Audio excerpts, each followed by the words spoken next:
Fatkeqësisht edhe gabimet janë pjesë përbërëse e çdo pune. Gabimi në gjuhën serbe quhet greška, Kur bëjmë gabim, është mirësjellje të kërkojmë falje me fjalët vijuese. izvinite,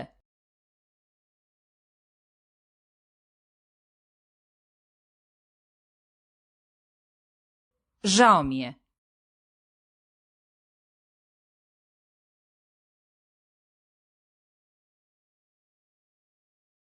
oprostite zbog greške,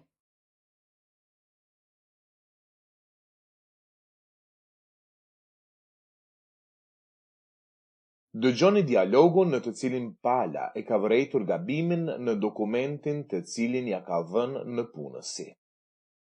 Dobar dan, došla sam da preuzmem dokumenta. Rečeno mi je da će danas biti gotova.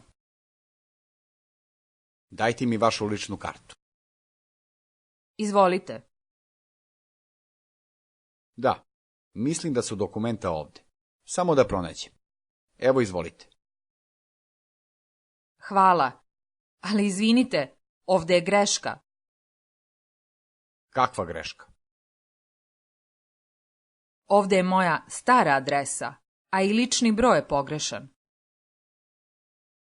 Jeste li sigurni? Jesam. Pogledajte ličnu kartu.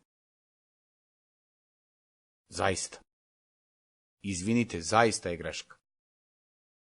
Preuzeti dokumenta.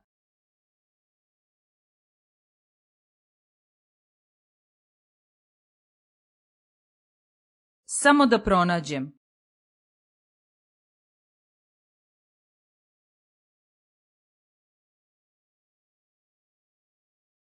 Pogrešan broj.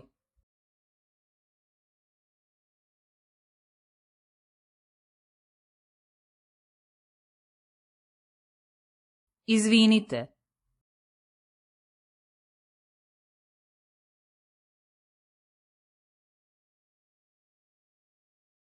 Greška.